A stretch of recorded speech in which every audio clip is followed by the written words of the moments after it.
it's not an enormous business. I think you know, they've been in the meals business for a while. They deliver other people's meals and they do all kinds of other things. So it's not a new thing. It's just, it's going to be another Amazon branded service. And especially, I mean, I think they've been delivering Whole Foods meals and things like that. So I think what it is that these businesses are relatively small and they sort of need to be attached to a larger player, a little bit like Facebook does to Snapchat.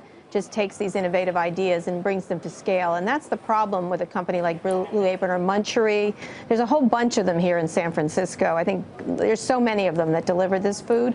But really, it's an exercise in VCs spending money for the benefit of consumers. And that's the problem, is it's not that big a business, and it's really hard to scale. Kara, at what point do we reach peak Amazon fear? I mean, there's a sort of super Jeff thing going on, both figuratively and Amazon can do anything, and then literally in that buff picture of Jeff Bezos that we saw last week. But I mean, at a certain point, all these stock reactions to things that Amazon might do, I mean, if Amazon actually tried to do everything that they might do within the next 2 years, I don't think they'd get any of it done. Except this is it's in their ballpark. It's in their wheelhouse, and that, you know, that expression. I mean, I think meal delivery is part of all delivery, I think. And so it's just another thing they can add on, another product, just like clothing or whatever, or pharmacy, whatever they happen to add on. And so if you could look for adjacencies, this makes perfect sense for them to do it, especially with the purchase of Whole Foods, which has meals to go.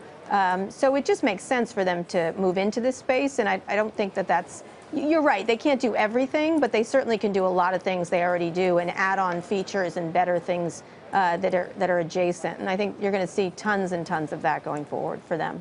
And Kara, speaking of adjacencies, is this move into the meal kit or potential move into the meal kit something that they're using as an experiment to use larger scale grocery delivery? I know they have Amazon Fresh, but of course with Whole Foods now, they have to figure out that business model. You would think that's one of the first things they want to figure out, how to deliver us food from Whole Foods.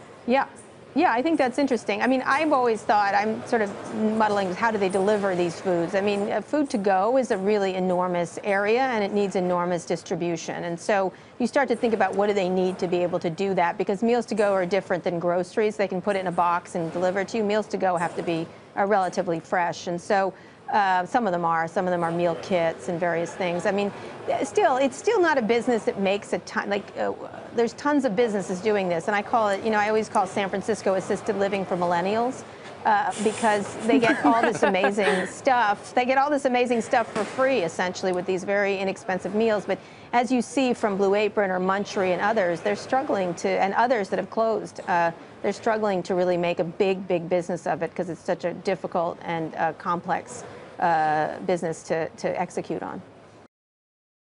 Hey there, thanks for checking out CNBC on YouTube. Be sure to subscribe to stay up to date on all of the day's biggest stories. You can also click on any of the videos around me to watch the latest from CNBC.